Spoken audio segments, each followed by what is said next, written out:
Esta mañana tenemos el privilegio maravilloso de comenzar una serie nueva. Y siempre es con mucha expectativa que hacemos eso. Vamos a comenzar un estudio del libro de Hechos esta mañana. Y estoy emocionado por él porque hay muchas cosas que vamos a aprender en el libro de Hechos. Vamos a aprender principios tremendos que el Señor usó para comenzar la iglesia, algunos de los cuales todavía están operando en la actualidad, algunos de los cuales ya no. Vamos a ver algunos ministerios que son emocionantes en términos de lo que sucedió en maneras milagrosas. Vamos a ver cómo Dios opera mediante hombres por su Espíritu. Vamos a ver el patrón para la iglesia, lo que nuestro Señor quiso que fuera y lo que fue en su forma más pura. Vamos a estar aprendiendo algunas cosas maravillosas. Vamos a ver el patrón de Dios para el esfuerzo misionero, el patrón de Dios para el control y el gobierno de la iglesia, el patrón de Dios para edificar la iglesia, para evangelizar el mundo.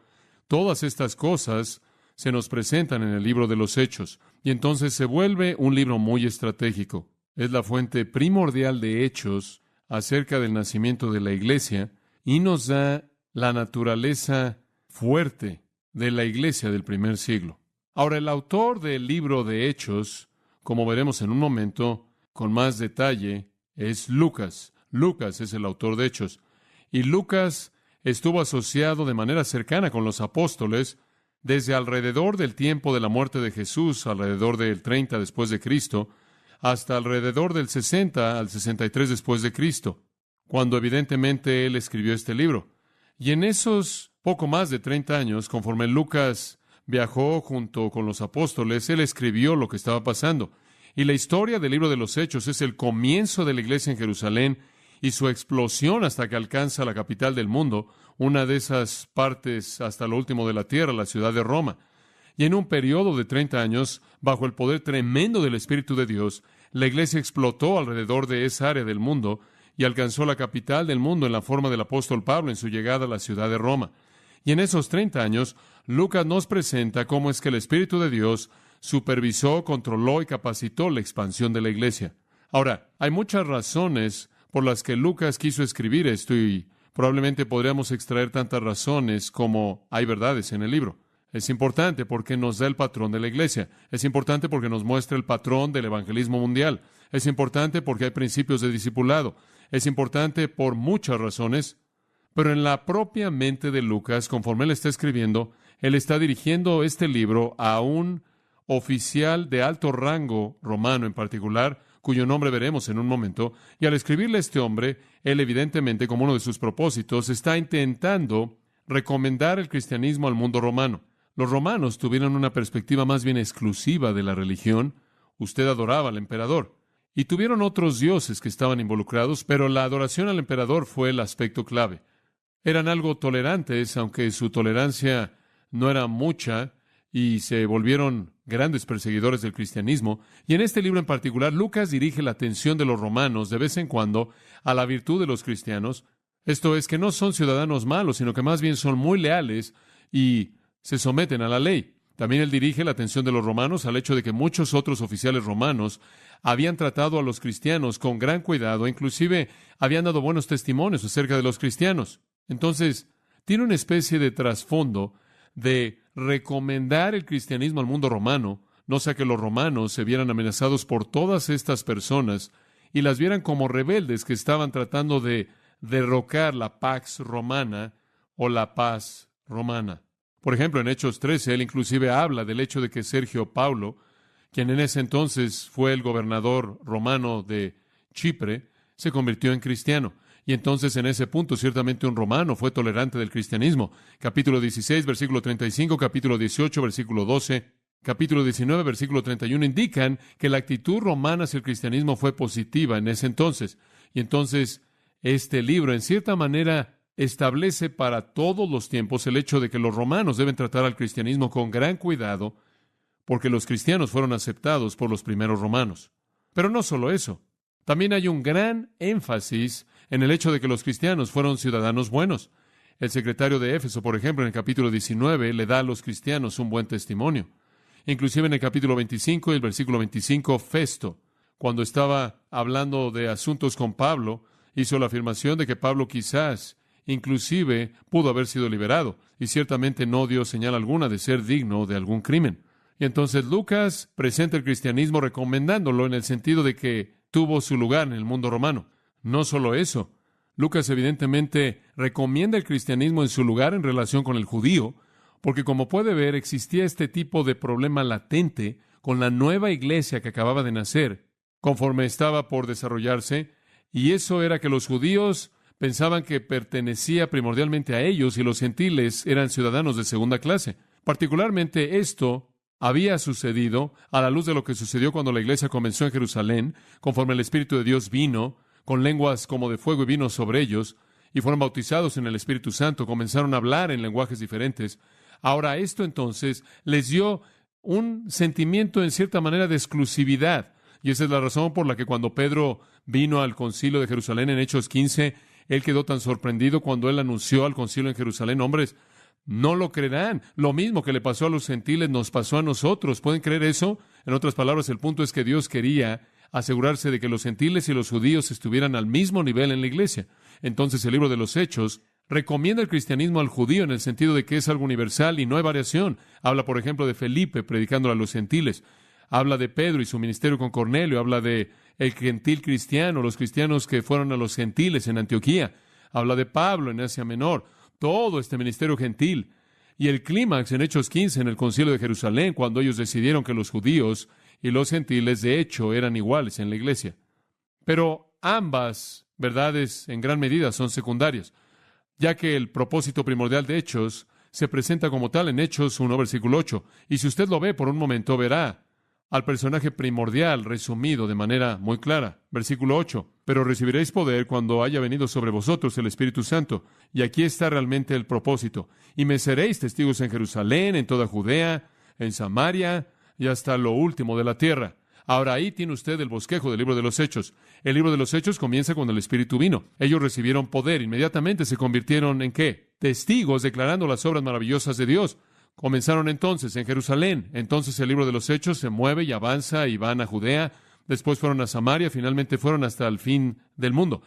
Terminaron en la ciudad capital de Roma, y ese es exactamente el bosquejo del libro de los Hechos dado en el versículo 8. Comienza ahí y abarca hasta el fin del libro. El propósito entonces del libro, como Lucas lo presenta ahí, es mostrar la historia de cómo se esparció el cristianismo, capacitado por el Espíritu Santo a lo largo del mundo. Ahora le puedo ilustrar esto a usted, y quiero tomar un momento para hacerlo, porque creo que esto le va a ayudar a que usted entienda el flujo un poco. Es algo académico, pero espere por un minuto. Quiero que vea esto. El libro de los Hechos se divide en varios tipos de bosquejos. Usted puede bosquejarlo en muchas maneras y todo el mundo tiene problemas bosquejando el libro de los Hechos, porque es difícil bosquejar la obra del Espíritu, siempre. Entonces, cuando usted trata de bosquejar el libro de los Hechos, usted tiene un problema. Si usted está bosquejando Romanos, usted está tratando con la mente lógica de Pablo. Si usted está bosquejando Hechos, usted está tratando con el flujo del Espíritu, el cual no siempre puede ser catalogado en pequeñas categorías. Pero hay 6 tipos de paneles que encontramos a lo largo del libro de los Hechos, y todos ellos nos presentan el flujo de la iglesia conforme avanza. Permítame mostrarle lo que quiero decir. Comenzando en el capítulo 1, versículo 1, y llegando hasta el capítulo 6, versículo 7, el primer panel aparece. Y esta pequeña sección nos habla de la iglesia en Jerusalén, en donde comenzó todo. Nos habla de la predicación de Pedro en Pentecostés y el nacimiento de la iglesia en Jerusalén. Y nos lleva a su culminación con esta afirmación en Hechos 6, versículo 7. Y la palabra de Dios se incrementaba, y el número de los discípulos, escuche esto, se multiplicaba en Jerusalén grandemente, y un gran número de los sacerdotes fueron obedientes a la fe. Ahora, ahí está el resumen de los primeros 6 capítulos hasta el versículo 7. Todo está resumido ahí. Este es el nacimiento de la iglesia de Jerusalén conforme comenzó a crecer y conforme comenzó a multiplicarse. Después, comenzando en el capítulo 6, versículo 8, y llegando hasta el capítulo 9, versículo 1, encontramos la siguiente pequeña sección en el libro de los Hechos, y esto muestra cómo el cristianismo que comenzó en Jerusalén comenzó a esparcirse por toda Judea, la cual fue una provincia en la que Jerusalén era la ciudad. Comenzó a esparcirse a lo largo de Judea. En esta segunda pequeña sección, Esteban predicó y murió como un mártir. Después comenzó a entrar a Samaria, y todo eso está cubierto hasta llegar al capítulo 9, versículo 31, y se resume en el versículo 31, el cual dice: entonces las iglesias tuvieron reposo a lo largo de Judea y Galilea y Samaria, y fueron edificadas, y andaban en el temor del Señor y en el consuelo del Espíritu Santo, y aquí está esta palabra de nuevo, se multiplicaban. Entonces ahí tiene usted el segundo movimiento de la iglesia, conforme comienza a crecer en dirección a cumplir la comisión que Jesús dio en Hechos 1:8. Después, comenzando en el capítulo 9, versículo 32, y avanzando hasta el capítulo 12, versículo 24, encontramos el siguiente movimiento de la iglesia que involucró la conversión del apóstol Pablo, y en ese punto la iglesia comienza a explotar. Los gentiles son alcanzados en la ciudad de Antioquía, en donde son llamados por primera vez cristianos. Cornelio es salvado mediante el ministerio de Pedro, y el resumen de ese periodo está en el versículo 24, y de nuevo dice: pero la palabra de Dios crecía, y ahí está esa palabra otra vez, y se multiplicaba. Todo es la multiplicación del cristianismo conforme avanza. Después llegamos a la cuarta sección, comenzando en el versículo 25 del 12 y llegando hasta el versículo 5 del capítulo 16:5, y esa sección trata con la iglesia que nació en Asia Menor y el viaje de predicación de Galacia por el apóstol Pablo, y termina con este resumen, versículo 5. Y entonces fueron las iglesias establecidas en la fe, y aquí viene la misma idea, y se incrementaban en número diariamente. Después eso nos lleva a la quinta sección, que comienza en el 16:6 y llega hasta el capítulo 19, versículo 20. Y en esta sección, Pablo vuelve a salir, inclusive sale más lejos y entra a las grandes ciudades gentiles de Éfeso y Corinto, y extiende el ministerio más allá hasta los fines de la tierra. Y el comentario está en el versículo 20 del capítulo 19, y la palabra del Señor crecía poderosamente y prevalecía. Y aquí está de nuevo multiplicándose y extendiéndose. Después, comenzando en el 19:21, de manera clara hasta el final del libro, en donde encontramos el ministerio final de Pablo, su llegada a Roma, en donde él es encarcelado, pero aún ahí predica el Evangelio, y el libro termina con estas palabras. Aquí está Pablo predicando el reino de Dios y enseñando esas cosas que tenían que ver con el Señor Jesucristo, con todo de nuevo, con ninguna prohibición, y ahí cierra. Y entonces el libro de los Hechos cubre un periodo de 30 años en el cual la iglesia de Jesucristo nació y explotó alrededor del mundo conocido y alcanzó la capital del mundo, la ciudad de Roma. Y de esta manera el libro termina con Pablo en Roma, en la cárcel, esperando su ejecución. Y ahí es en donde Lucas se detiene, porque él ha cumplido con su propósito. Él ha mostrado el esparcimiento milagroso del cristianismo hasta la ciudad capital del mundo en tan solo poco más de 30 años, una religión que comenzó con un puñado de hombres débiles y un líder que fue clavado a una cruz. En 30 años él ha conquistado el mundo conocido. Ahora, podría añadir, regresando al primer capítulo y todavía hablando de la introducción, que el versículo 8 dice que todo sucederá bajo el poder del Espíritu Santo. Ahora este libro es titulado Los Hechos de los Apóstoles. Podría ser mejor titulado Los Hechos del Espíritu Santo mediante los apóstoles, porque es el registro de cómo el Espíritu de Dios fue el instrumento clave en todo esto que estaba sucediendo en el esparcimiento de la iglesia. Detrás de todo está el poder del Espíritu Santo, la dinámica del Espíritu Santo. Y Hechos es un libro práctico en el sentido de que nos da patrones para el testimonio cristiano, obra misionera, evangelismo, edificar la iglesia, etcétera, etcétera. Pero también es un libro de teología en el sentido de que detalla el flujo de la obra en la persona de Dios y cómo Él opera. Y entonces, conforme avanzamos a lo largo de este libro, vamos a encontrarnos no solo aprendiendo principios prácticos, sino que vamos a encontrarnos, en cierta manera, desviándonos en tangentes teológicas. Conforme vemos al Espíritu de Dios haciendo algo, entonces tendremos que seguir eso y definir ese ministerio del Espíritu. Entonces nuestro estudio en Hechos será práctico y también será teológico. El Espíritu Santo domina el libro de los Hechos. 60 veces en el libro de los Hechos habla del Espíritu, 40 veces habla del Espíritu Santo. Y todo aquí gira en torno al Espíritu. Si usted lo resume todo, usted encuentra que el patrón de Dios para todo en la iglesia es la energía del Espíritu. Siempre el Espíritu Santo regenera, bautiza, llena y santifica a los miembros. El Espíritu Santo escoge y designa a los ministros. El Espíritu Santo preside sobre los concilios de la iglesia. El Espíritu Santo dirige y controla todo lo que la iglesia jamás hace. Y entonces realmente son los hechos del Espíritu Santo. Y mientras que en los evangelios, y en particular Juan, el que hemos estado estudiando, Cristo es revelado en la carne. En Hechos, Cristo es revelado por el ministerio del Espíritu. Y usted recordará que Jesús hizo esa afirmación. Él dijo: cuando yo me vaya, enviaré al Espíritu Santo y Él dará testimonio ¿de quién?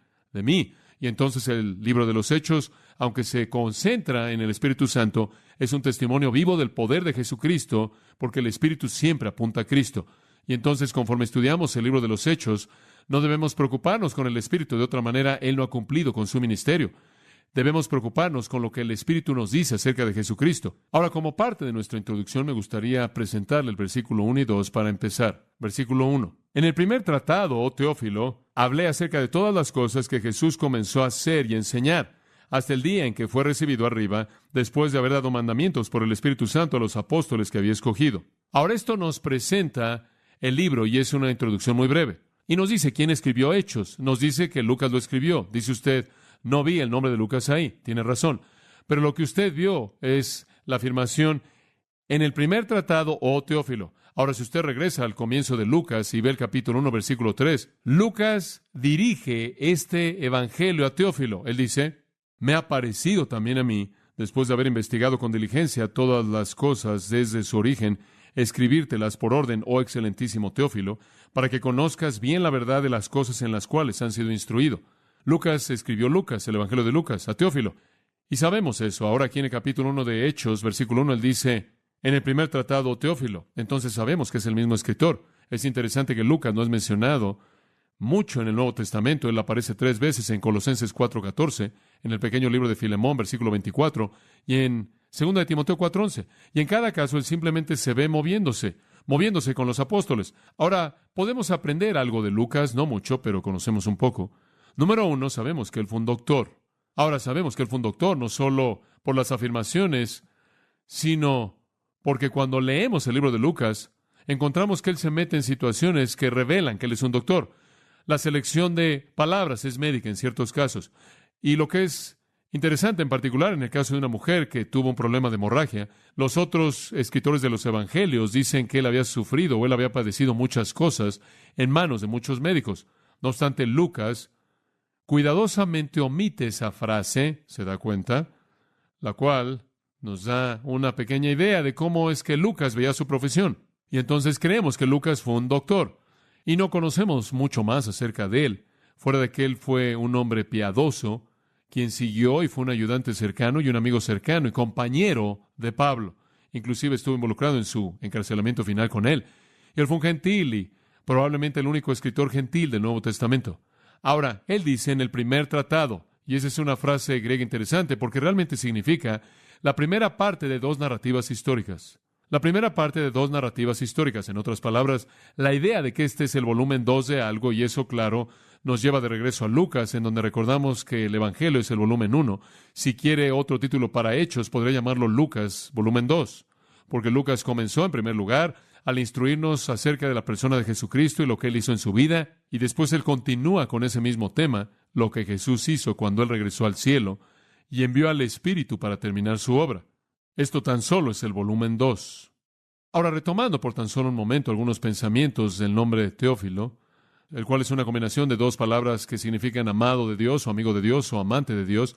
Teófilo, conocemos muy poco, casi nada de él fuera de la historia. En el siglo II su nombre aparece, y hay cierta indicación en fuentes del siglo II que él fue un oficial influyente rico en Antioquía.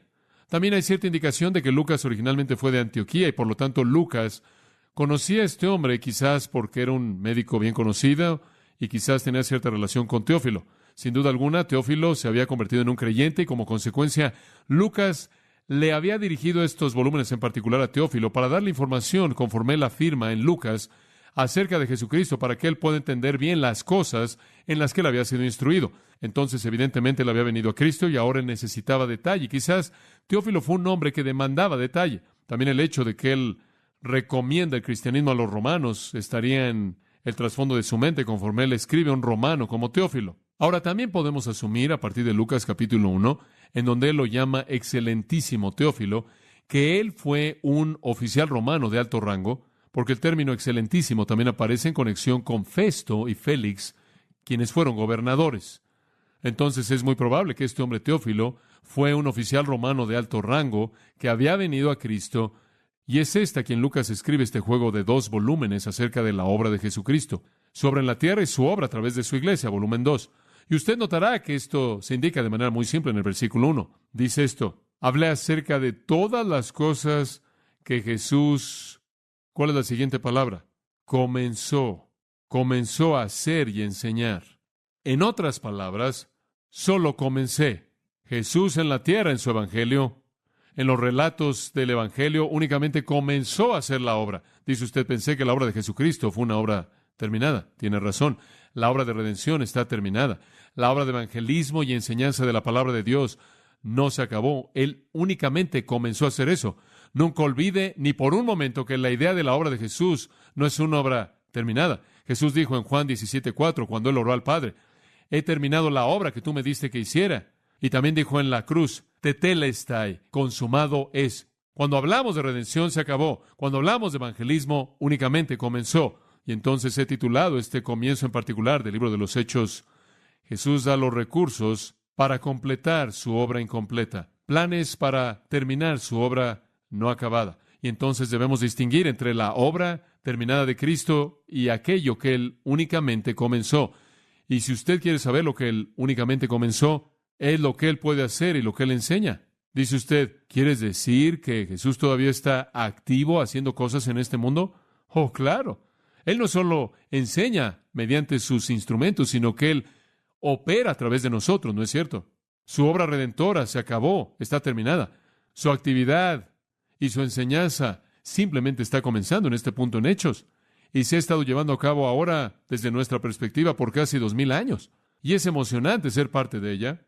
Entonces Lucas nos enseña que es el comienzo de su obra incompleta, lo que Jesús hizo y que debemos continuar.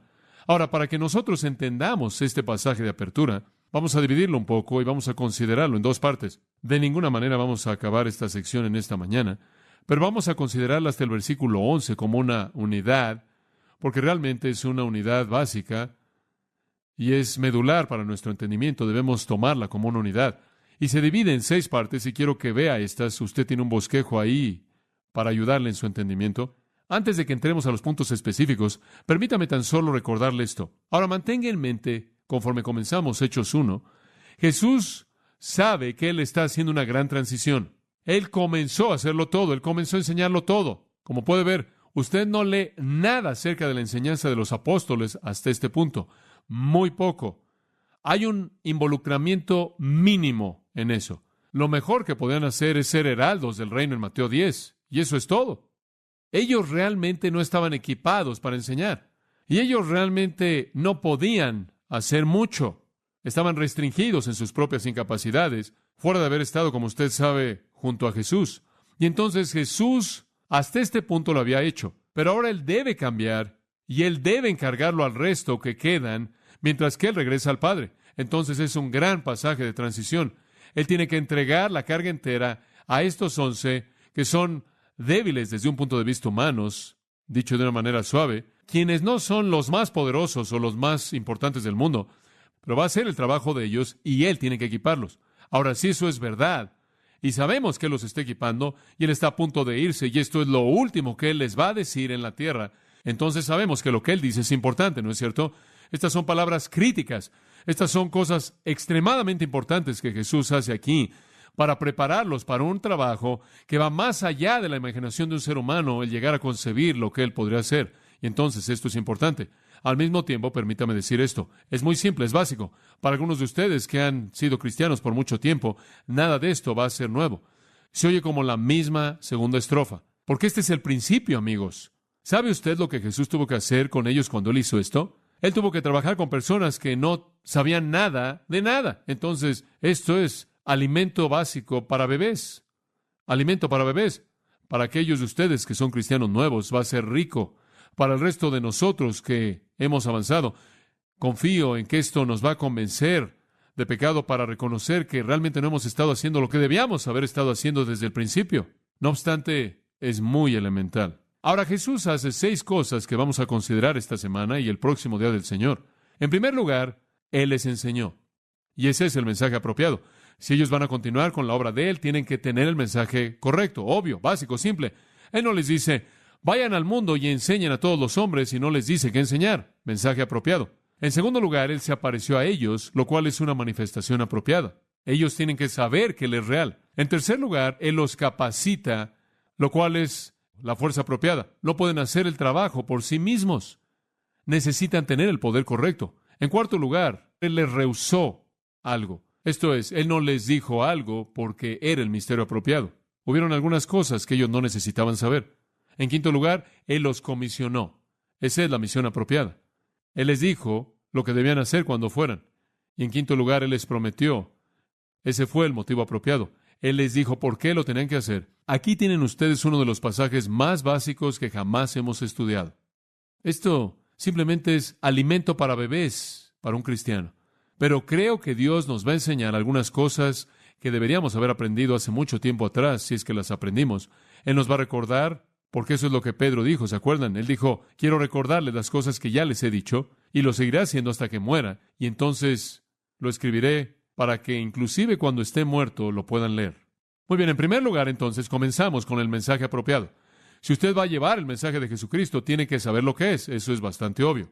Y entonces, en los versículos 1 y 2, como ya hemos visto esto presentado, vamos a retomar el pensamiento ahí del mensaje apropiado. Y quiero decir en este momento que para continuar de manera eficaz con la obra de Cristo, tenemos que comenzar con los hechos, ¿verdad? Digo, tenemos que conocer cuál es nuestro mensaje. Información apropiada, así de simple. Usted no puede salir y vender un producto si usted no sabe lo que es. Y si vamos a declarar a Jesucristo, tenemos que tener los hechos, tenemos que tener el cimiento de comunicar. ¿Qué es lo que vamos a comunicar? Muy bien, veamos el versículo 1. Dice al final del versículo 1, todas las cosas que Jesús comenzó a hacer y enseñar. Y después en el versículo 2, dice hasta el día en que fue recibido arriba, después de haber dado mandamientos por el Espíritu Santo a los apóstoles que había escogido. Jesús entonces les dio el mensaje apropiado. Él los instruyó con los hechos. Él les comunicó fielmente mediante obra y palabra. Notará que Él comenzó a hacerlo y enseñarlo y les dio el mensaje apropiado. Nadie está listo, nadie está equipado para ningún tipo de obra continua de Cristo sin el mensaje correcto. Esta es la razón por la que creemos en la formación.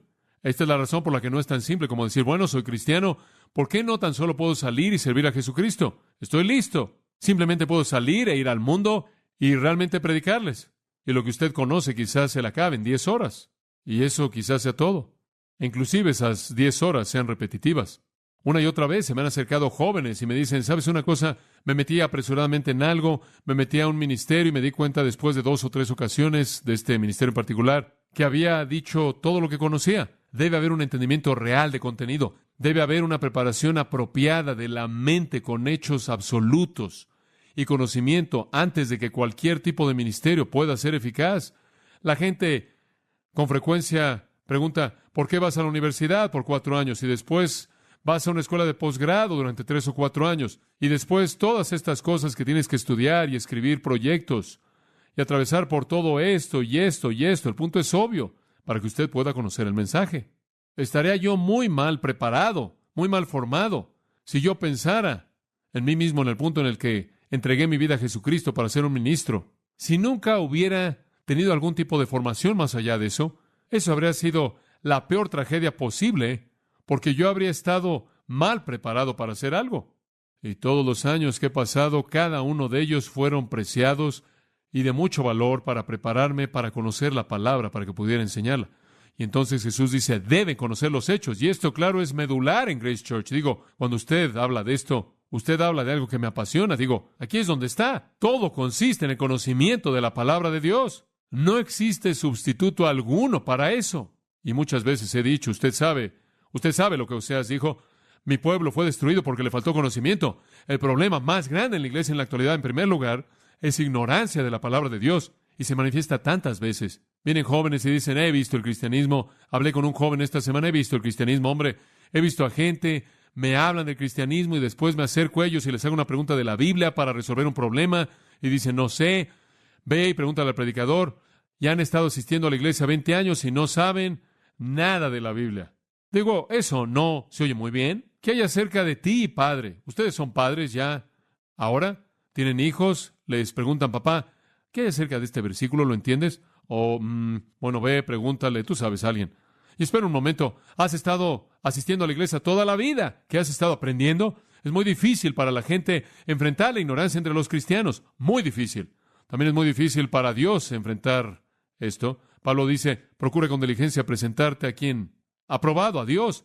Dios tiene problemas tolerando la ignorancia espiritualmente. Es sorprendente. La revista Time presentó un examen de 112 preguntas, el cual fue interesante. Se le dio a personas que supuestamente estaban orientadas a la iglesia, que conocían realmente los hechos. Algunas de las respuestas que tomé del examen fueron muy interesantes. Aquí hay algunas de ellas. Sodoma y Gomorra fueron amantes. Jezabel fue el burro de Acab. Esa fue la única que contestaron bien. Eva fue creada de una manzana. Jesús fue bautizado por Moisés, etc. Ahora esas son tan solo unas cuantas. Hubieron muchas. Te sacuden de manera absoluta. Y esa es la razón por la que en Hebreos capítulo 5 el Espíritu Santo dice que está mal con ustedes. Debiendo ser maestros, necesitan que alguien les enseñe de nuevo los principios. Y ¿sabe una cosa? La gente se involucra en una iglesia y vienen y dicen, bueno, voy a la iglesia. Y vienen con la boca abierta, listos para que se les meta una mamila cada semana. ¿Se da cuenta? Y salen, usted sabe. Y eso es todo. Y a lo largo de la semana entera no hay un esfuerzo concentrado, no hay una estrategia por estudiar y aprender la palabra de Dios. Están mal preparados para cumplir con la tarea, por lo tanto el resto de los ingredientes no tienen sentido porque no conocen los hechos, no pueden comunicar. Debemos tener el mensaje apropiado, debemos conocer el Evangelio de Jesucristo, debemos conocer lo que la palabra de Dios enseña, y si hay algo que he aprendido de este mensaje, es tener un compromiso más apasionado con esa misma verdad para enseñar la palabra de Dios. Los hechos son el comienzo de todo. Dice usted, bueno, sí, pero sé una cosa, puedes aprender todos los hechos en el mundo y si no es parte de tu vida no significa nada. Y usted tiene toda la razón y eso es exactamente lo que significa en el versículo 1 cuando dice que Jesús comenzó tanto a ¿qué? A hacer y enseñar. Y usted notará que viene primero. Es correcto, usted puede enseñar cuando lo está haciendo. Es difícil enseñar cuando usted está esforzándose por llegar al lugar en donde lo puede hacer. Primero es parte de su vida. Después usted realmente lo puede enseñar. Entonces, ¿de qué tipo de conocimiento está hablando él aquí? No de conocimiento intelectual, sino de un conocimiento que vive. Usted puede comparar eso con los fariseos que decían ser los maestros de Israel. Y eran los que conocían la ley y conocían toda la información y podían repetirla y demás. Y Jesús dijo en Mateo 23, y no les gustó esta definición de sí mismos. No obstante, es clásica. Jesús dice en el versículo 2, los escribas y los fariseos se sientan en la cátedra de Moisés. En otras palabras, están en la tradición de Moisés. Por tanto, todo lo que os digan, hacedlo. Esto es, les están dando lo de Moisés, pero más, dice él, no hagáis según sus obras, porque dicen y no hacen. ¿Se da cuenta? Ahora, ese es el tipo de enseñanza vacía, insípida, que se lleva a cabo en muchos lugares. Pero de Jesús se dice que él comenzó a ¿qué? A hacer y a enseñar. Ahora, cuando estamos hablando del mensaje apropiado, no estamos hablando únicamente de hechos únicamente en su cerebro. Estamos hablando de hechos en su cerebro y el patrón en la vida de usted. Usted puede enseñar a partir de la vida de su propia experiencia. Cuando la palabra de Dios se ha vuelto parte de su vida, entonces tiene usted algo que enseñar, principios aplicados a la vida. Y hay una sequía de predicación poderosa en la actualidad, y hay una sequía de contenido poderoso en la enseñanza, y hay una sequía en andar en obediencia, porque, número uno, los cristianos, en primer lugar, son ignorantes, y número dos, muchos de ellos que conocen la verdad no han aprendido a cómo aplicarla a sus vidas. Esto es lo que llamo conocimiento espiritual. El conocimiento espiritual es el conocimiento que se manifiesta en su vida espiritual. Y si la palabra no tiene poder para transformar la vida de usted, usted no puede esperar que en la boca de usted transforme la vida de alguien más o que la gente la crea. Y esto es algo tan trágico. Usted ve a tantos ministros que se ponen de pie para predicar la palabra y la predican y poco después se van y se meten en algún tipo de pecado terrible y todo el mundo en la congregación se desmorona y no saben qué está pasando. Digo, espera un momento, hombre. ¿Qué nos has estado diciendo todo este tiempo? ¿Ni siquiera funciona? Oh, oigo esto tantas veces. Hombre, más vale que usted lo pueda vivir. Si lo va a predicar de otra manera, más vale que no lo predique, porque refleja a Dios. Robert Murray McCheyne dijo esto: recuerda, eres la espada de Dios. En gran medida, según la pureza de la perfección del instrumento, será el éxito. No son grandes palabras, no es gran talento, no son grandes ideas las que Dios usa, es gran semejanza a Jesucristo. Eso es bueno, ¿no es cierto? Y después McCheyne dijo esto: un cristiano santo es un arma terrible en la mano de Dios. Más vale que usted pueda hacerlo y entonces lo puede enseñar. Este es el comienzo de todo. Y Jesús les enseñó y les enseñó hasta el mismo momento, dice en el versículo 2, hasta que Él fue llevado arriba. Él siguió enseñando. Él supo cuán importante fue eso. Nada sustituirá la enseñanza de la palabra de Dios, absolutamente nada. Es sorprendente cuántas personas no saben eso. Y con eso no quiero decir que usted necesita ser alimentado con una mamila. Quiero decir que de vez en cuando usted necesita conseguir su propia cena. Recibido arriba, dice él. Cuando Jesús fue recibido arriba, retomando ese pensamiento en el versículo 2, simplemente sacando eso del contexto por un momento, véalo. ¿Qué es lo que significa que Jesús fue recibido arriba? Bueno, es su ascensión. ¿Qué cosa tan fantástica es esa? Pensamos que es maravilloso cuando alguien se mete en una caja grande metálica y se va al espacio. Jesucristo no necesitó nada de eso. Él se puso de pie en ese monte y simplemente se fue. Eso es todo. Él fue llevado arriba. El versículo 9 lo enfatiza. Dice que Él fue recibido arriba. Versículo 11 dice que Él fue recibido arriba. Y el versículo 22 dice que Él fue recibido arriba. Y el Espíritu Santo está tratando de decirnos algo. Él fue recibido arriba. Físicamente, en su cuerpo glorificado, Jesús se fue al cielo. ¿Escuchó eso? Ahora piense en eso por un momento. ¿Sabe lo que eso significa? Eso significa que en este momento, en este mes, en este año, poco más de 1900 años más tarde, el mismo Jesucristo, en el mismo cuerpo glorificado, que fue tocado por esos discípulos, está sentado a la diestra del Padre sin ser diferente de lo que Él fue cuando Él se fue. Dice usted, ¿quieres decir que Él está ahí arriba en ese mismo cuerpo que caminó en la tierra? Ese mismo cuerpo que los discípulos tocaron y sintieron y comieron con Él y hablaron con Él. Ese mismo Jesucristo en esa misma forma está sentado a la diestra del Padre en este momento. Eso es exactamente lo que quiero decir. Él fue recibido arriba. Y la prueba viene en el versículo 11 cuando dice, este mismo Jesús que fue recibido arriba, que regresará de la misma manera como lo vieron irse. Cuando Él regrese, Él será el mismo que como cuando Él se fue. Esa es la razón por la que podemos tener confianza en lo que el escritor de Hebreos dice, de que no tenemos un sumo sacerdote que no pueda compadecerse de nuestras debilidades. Él sabe cómo nos sentimos porque Él está inclusive ahora ahí en un cuerpo glorificado. Y entonces Jesucristo iba a ser recibido arriba. Pero hasta el momento en el que Él fue recibido arriba, Él fielmente enseñó y enseñó para que pudieran tener conocimiento espiritual traducido en patrones de vida. Y Él enseñó no solo a partir de su boca, Él enseñó a partir de su vida. Él les dio algo que imitar para formar patrones en las vidas de ellos. Él les prometió lo que iba a hacer. Juan 6:62, Juan 13:1 y 3, Juan 10, Juan 16:28, Juan 17:13, Juan 20:17. En todos esos versículos Él dijo, me voy a ir, y se fue. Él cumplió su promesa. Él se fue al Padre. Pero antes de que se fuera, Él enseñó cuidadosamente. Quiero mostrarle algo a usted aquí. Dice en el versículo 2 que mediante el Espíritu Santo Él enseñó. Él les dio mandamientos mediante el Espíritu Santo. ¿Sabe usted que Jesucristo realmente ministró en el poder del Espíritu Santo? ¿Sabe usted eso? Es una combinación hermosa de la Trinidad porque en el ministerio de Cristo, Él fue un individuo en la Trinidad. Sin embargo, Él solo hizo la voluntad del Padre, ¿verdad? Y en segundo lugar, Él lo hizo en la energía del Espíritu. La Trinidad entera estuvo activa en Jesucristo, pero cuando Él lo hizo por el poder del Espíritu Santo, y esa es la razón por la que en Mateo 12, cuando los fariseos vinieron a su gran conclusión astuta, vinieron a Jesús y dijeron, entendemos ahora, lo entendemos, lo que tú haces, lo haces por el poder ¿de quién? Del diablo. Esa fue su conclusión brillante después de todo lo que Jesús hizo. Eso estuvo a 180 grados de la verdad. Y eso es lo que el pecado le hace a usted. Ciega su mente. Y Jesús le dijo, bueno, caballeros, podría tolerarlo si hablaran una palabra contra el Hijo del Hombre. Esto es mi humanidad. Pero no toleraré que ustedes me han blasfemado a mí. No, ¿a quién? Al Espíritu Santo. ¿Por qué? Porque fue mediante el Espíritu Santo que estas cosas fueron hechas. El Espíritu Santo estaba ministrando a través de Cristo. Dice usted, ¿por qué lo hicieron así? Creo que se debe una razón para darnos un gran ejemplo de cómo es que el Espíritu Santo quiere operar a través de nosotros. El Espíritu de Dios ministró a través de Jesús. ¿Verdad tremenda? Inclusive nos dice en Hebreos. Estoy pensando en el capítulo 9 ahí, que la muerte de Jesucristo en su crucifixión inclusive involucró al Espíritu Santo. Hebreos 9:14. Cuanto más la sangre de Cristo, el cual mediante el Espíritu eterno se ofreció a sí mismo. El Espíritu Santo inclusive estuvo activo en la muerte de Cristo. Y entonces Jesús estableció el patrón.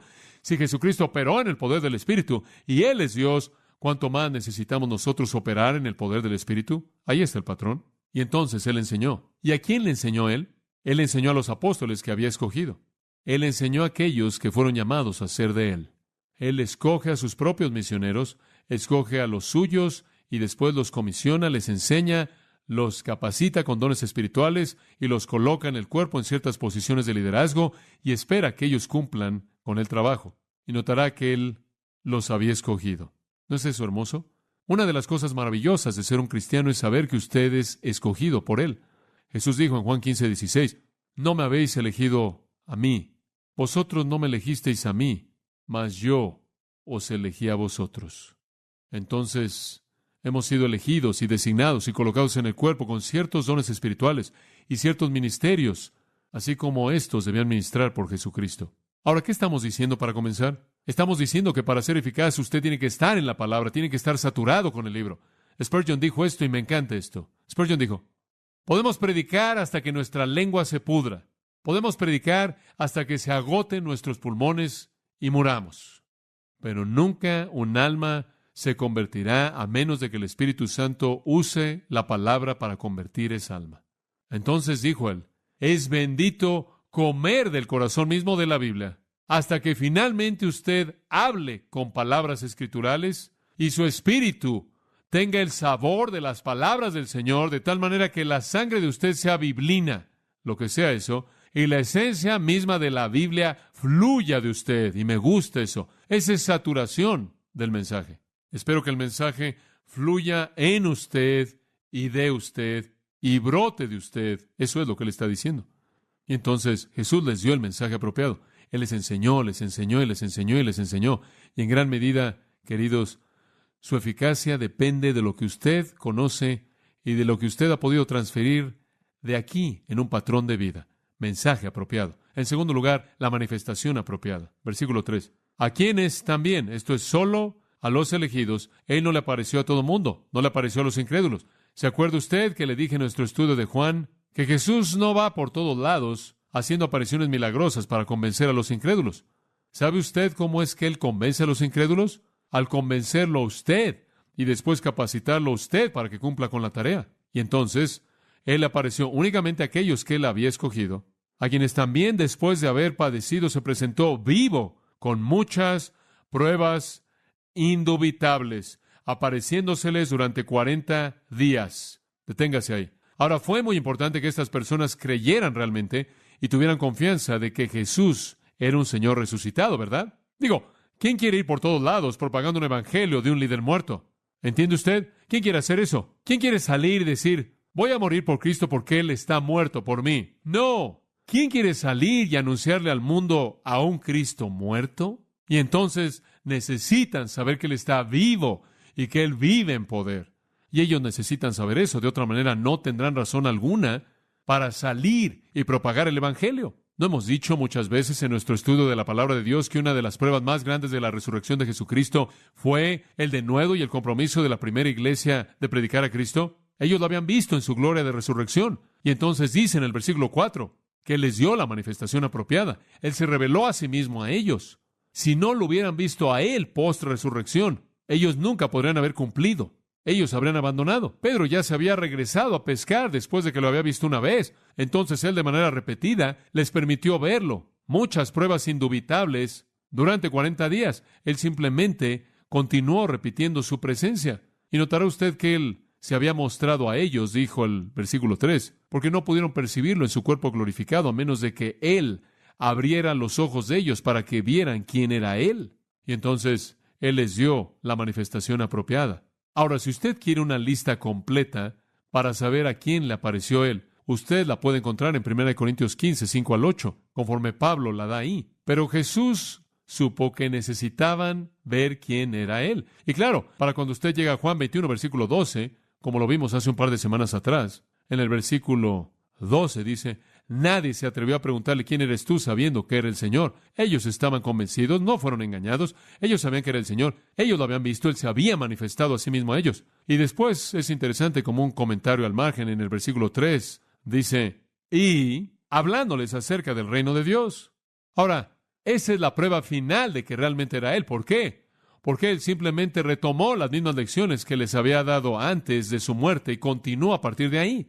Ellos supieron que era Jesús porque lo vieron, lo tocaron, comieron con Él, hablaron con Él y todo eso, pero también supieron que era Jesús porque Él comenzó a hablar y habló de las mismas cosas de las que Él habló antes. Y sabe una cosa, Él quería que supieran que la crucifixión, todo lo que pasó en la cruz, nunca lo frenó a Él del reino que Dios había prometido. Él vino a anunciar el reino de Israel, ¿no es cierto? Un reino milenario, físico, literal. Y lo rechazaron, y Él fue matado, y los discípulos comenzaron a preguntarse, bueno, ¿cómo es posible que podemos tener a un líder muerto y un rey? Digo, eso no tiene sentido. Algo tiene que pasar a la mitad. ¿Y qué fue? La resurrección. Y una vez que Él resucitó de los muertos, su confianza fue restaurada, y ahora vieron, y ahora Él regresó. ¿Y qué les volvió a enseñar? Él les enseñó, recuerden, caballeros, soy un rey, y viene un reino. Y Él les enseñó cosas acerca del reino de Dios, creo yo, en un sentido milenario. Pero el reino de Dios es más amplio que eso, ¿no es cierto? El reino de Dios incluye todas las verdades espirituales y toda la esfera del entendimiento de Dios y Dios tratando con los hombres. Y el reino de Dios inclusive incluye el reino en misterio, la forma del reino en misterio, la cual es la época de la iglesia. Y vamos a entrar en todo esto en el capítulo 2, entonces no voy a tomar más tiempo que eso. Pero el espectro de Dios tratando con los hombres bajo la categoría del reino de Dios, lo cual involucra cómo es que Dios ha tratado con los hombres en el pasado, cómo es que Dios trata con los hombres en un reino en misterio en la época de la iglesia, y cómo es que Él tratará con el gran reino en la tierra. Él quería que recordaran que Él era un rey y que el reino estaba por venir. Y entonces, ¿no es hermoso que les confirmó quién era Él, no solo por cómo se veía Él, sino por lo que Él dijo? Dice usted, bueno, ¿cómo se aplica eso a mí? Jesús no se ha manifestado a sí mismo a mí. Oh, sí lo ha hecho. El apóstol Pablo nunca vio a Jesús en un cuerpo humano, pero él seguro vio a Jesús. Y me encanta lo que dice en 1 Corintios 9:1. Él no dice, ¿saben una cosa? He visto a Jesús en cierta manera y realmente no era Él, pero ustedes saben. No, Pablo dice, he visto al Señor. ¿Sabe una cosa? Eso es todo. Dice usted, Pablo no lo vio. Oh, ve al Señor. ¿Lo ve usted con el ojo físico? Nada tan mundano como eso. Lo vi con un ojo espiritual. Jesús dijo, ¿se acuerda de Tomás? Bien, viste y creíste. Bienaventurados son los que, ¿qué? No han visto y ¿qué? Pero creen. ¿Acaso el único ojo por el que puede usted ver a Jesús es el ojo del cuerpo? ¿Puede usted verlo con el ojo de la fe? He visto a Jesucristo. No necesito ver a Jesucristo en un ojo físico. Él me ha sido manifestado por el Espíritu Santo. 1 Corintios 12 dice que ningún hombre puede declarar que Jesús es Señor, excepto porque el Espíritu de Dios lo haga. El Espíritu de Dios revela a Cristo. Él dará testimonio de mí. Él me va a mostrar a ustedes. Quiero atreverme a decir que es un hecho absoluto, pero quizás algunos de nosotros necesitan recordarlo. Todo cristiano que jamás ha vivido sobre la faz de la tierra ha tenido una revelación personal íntima de la persona de Jesucristo, ¿verdad? No siempre puede decir, oh, ¿sabe una cosa? Hombre, cuando fui salvo hace 15 años atrás vi a Cristo. No, usted lo está viendo en este momento, ¿no es cierto? Es una presencia continua, constante dentro de su vida. Oh, sí, Jesucristo se manifestó a sí mismo a usted de manera definitiva y positiva, y Él lo hizo para que usted supiera que Él está vivo. ¿Predicaría usted a un Cristo que usted nunca ha conocido? ¿Lo haría? Yo no. Yo quiero tener confianza en el producto si lo voy a vender y conocer este producto. Jesús se revela a sí mismo a aquellos que son de Él. Me gusta lo que Pedro dice en 1 Pedro 1:8. A quien amáis sin haberle visto. ¿No es eso bueno? ¿Puede usted amar a alguien a quien no puede ver? Oh, yo amo al Señor y no lo puedo ver con mi ojo físico, pero Él es tan real para mí como cualquiera de ustedes, quizás más real. Entonces Él les da el mensaje apropiado y la manifestación apropiada. Tenemos el equipo para hacer el trabajo, los hechos y la presencia de un Cristo viviente manifiesto a nosotros. Aquí hay una tercera cosa, voy a cerrar con esta. El poder apropiado, o la fuerza apropiada. Ahora usted podrá decir, ¿sabes una cosa? Bueno, tengo los hechos y no solo eso. He visto a Jesús y a Dios. Ya me voy, me despido, voy a cumplir con la tarea. Me voy, ¿se da cuenta? Y eso es evidentemente lo que estaba pasando con estos discípulos. Después de que Jesús terminó de enseñarles, tenían todos los hechos, habían visto al Señor resucitado, se había manifestado, están listos para ir, ¿se da cuenta? Y Él les había dicho, id por todo el mundo, usted sabe, y declaren, y estaban emocionados. Y de pronto, uno de los mandatos extraños en la Biblia, versículo 4, no haga nada. Ahora eso no se aplica a usted, definitivamente no se aplica a usted, porque usted está en la época del Espíritu Santo, ellos estaban esperando. Observe esto, versículo 4. Y estando juntos, evidentemente estaban comiendo, la implicación de la palabra, les mandó que no se fueran de Jerusalén. Evidentemente, de manera implícita, está aquí la idea de que estaban listos para irse. ¿Se da cuenta? Digo, tenían los hechos, han visto al Señor resucitado, estaban comprometidos con amarlo y servirlo, y estaban listos para ir, pero Él dice, no vayan a ningún lado por un tiempo hasta que algo suceda. Deben esperar la promesa del Padre, la cual les dijo, oísteis.